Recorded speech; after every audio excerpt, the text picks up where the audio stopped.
Hey guys, Pete from Crunch Time Coaching. In today's video, we're going to talk about the importance of early preparation for the tennis ball. So important to prepare early, and we want to keep our preparation simple, but we also want to learn that it takes more than just getting our racket back to properly prepare for a tennis ball. All right, there's many little factors that you have to start to get good at so you can prepare early to hit a tennis ball. Now, why is it important to prepare early to hit a tennis ball? Well, the earlier you're ready to hit, right, the more time you're going to have to focus on the most important part, which is the contact point.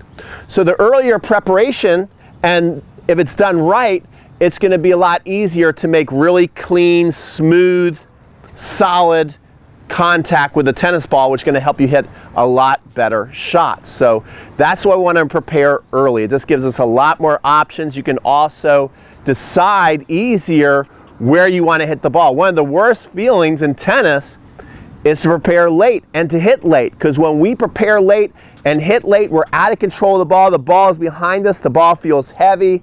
A lot of times this is when the ball is going to fly, and when we're not in control of where we're going to hit it. We just kind of hope that we can get it in the court. So preparing early is extremely important. Now, the first thing that you want to think about so you can have good preparation is the footwork. Most people, when I bring them out to the court, this is incredible to me. I'll say, "Are you ready to play?" And this is how they say yes. This is the ready stance. Yes, I'm ready to play. Their feet are absolutely still. Now, if you watch Rafa on a practice court, he's always doing what I call a boxer shuffle. And I think this is one of the first keys that you need to be able to do in order to prepare early for a ball. Okay, because tennis is a motion game. You got to cover a lot of ground.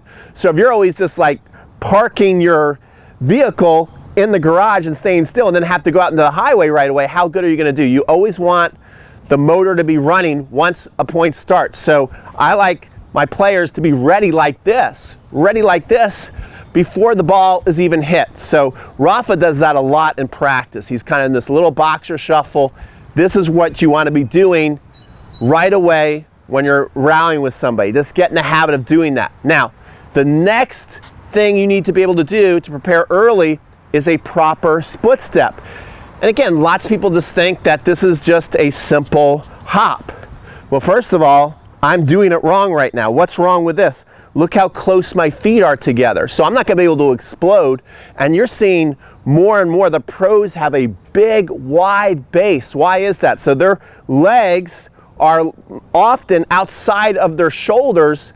So when they do this right here, when they land, they can break athletically and explosively to the ball. So the wider your base is in your split step, the earlier you're going to be able to get ready and then do what you want with the ball. Okay? So make sure that base is wide, and then the timing of the split step is key. People get this wrong all the time. When do you split step? Well, when the ball bounces on the other side. When my opponent is making contact with the ball. All kinds of different answers. It's actually a very specific timing. What you want to do is you want to be in your boxer shuffle, kind of like this, and then as your opponent starts to commit their body, look for their hip. After a while, you just feel it. You don't have to like focus on it so much, but if you've never focused on this before, the next time you're just going out for a rally with somebody, try and focus on their hip and their hand. When those two things start to commit to the ball, right, before they hit, this is when you want to split, because everything happens so fast. Everything happens in a fast sequence. So by the time they do this and then actually make contact with the ball, you'll be able to land and break. See, if you are split stepping and two things are happening, you're doing it wrong. Number one is if you split step and then feel that you've got to wait for a little bit for your opponent to hit the ball and then react to it, you're split stepping too early. Now, if the opposite is, if you like go to split step and you feel like you have to take off and you feel like you're just in a frantic rush, then you're split stepping too late. You're probably split stepping as they're hitting or after they're hitting. But if you can do it just before they hit, as they go to commit into the ball, when you split and land, now the ball will be hit, and now you can decide, do I need to move back? Do I need to run forward for the ball? Do I need to move to the side? And that's when you know you have your split step timing right. Now the next thing that we want to do, this is key. I watch a lot of tennis, okay? I'm obsessed with tennis, just like you're obsessed with tennis. That's why you're watching this channel. If you watch the pros, especially when you get to see a professional serve at another pro, the person returning, you're going to notice that when the serve goes in the net, or if there's a ground stroke that goes in the net, often, most of the time, that player is already ready. The ball's gone into the net, but you're already seeing the unit turn happen. So you want to get your racket in a ready position in your preparation, in your unit turn, before the ball even crosses the net. So if I'm here and I have my opponent over there, and then I'm on my boxer shuffle, they're getting ready to contact the ball, I split step, now I get ready before that ball crosses the net. You see, I'm going to have all day to hit that ball. I'm going to feel great. I'm going to feel like I have all the time in the world to hit that ball. Now this is what I see a lot of players do, is they're watching, they're ready, the ball is struck, it's coming over the net, now it's bouncing, now they get the racket back, now they hit late. Okay, so if you're getting your racket back and ready, if you're still working on your preparation, as the tennis ball is bouncing on this side of the court, you're going to be way too late, you're going to hit late, you're going to hit off your back foot often, you're going to feel like you're playing defense all the time and you're being pushed around. So just by getting your racket set early, you're going to be able to play great. Now, it's just not about getting the racket back early. Another thing that I've got to be able to read is how hard and what kind of spin and how deep is the ball going to come. And you also want to be able to read all of that before the ball comes over the net. And take a look, one of the big giveaways is, first of all, your opponent's grip and their aggressiveness with their body. See, if I'm seeing somebody and they're getting ready like this and then they're coming like this, well, even before they hit, I know they're going to probably strike and attack. And then if I see that ball coming low over the net and fast, well, my preparation needs to be very short. And I want to think about almost just like trapping the ball off the ground and making the shot. Now, if I see my opponent backing up and hitting off their back foot and hitting like this, well, then I know, okay, it's probably going to come higher. Maybe even I might have a chance to attack. Maybe it's going to be short and I might be able to cheat in and take a ball on the rise and attack the ball.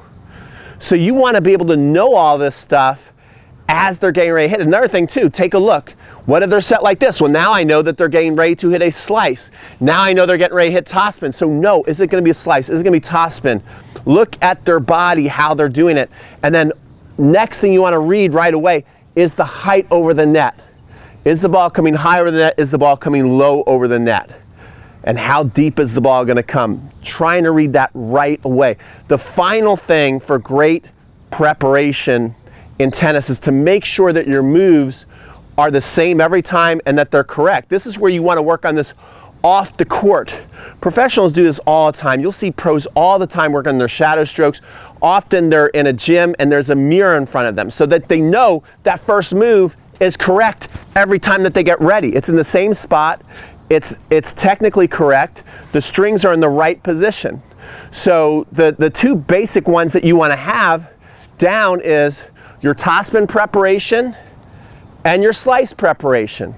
Topspin, slice. You got to know right away when you're getting ready, especially on the one-hand backhand. I see people do all kinds of things. I see people get set like they're going to hit topspin and then they like chip the ball. Right? No, if I'm going to hit topspin, I want to get set here, and then 100% of the time, I'm hitting topspin. If I'm going to chip the ball, I'm going to get here right away, and then I'm going to chip the ball. So make sure that your preparation is also super clean. Then you'll be playing much better tennis. My number one job is to help you become the best tennis player you can become. So that's why I put together an amazing online tennis conference called Tenniscon, and we're up to Tenniscon 6, and it features the best coaches on the planet. Okay, we've got Scott and Nate from Play Your Court. They are fantastic. They're going to be part of it this year. We have online tennis instruction. We have top tennis training. We have Gigi Fernandez, 17-time Grand Slam champion. We have my buddy Maribon from the Tennis Summit.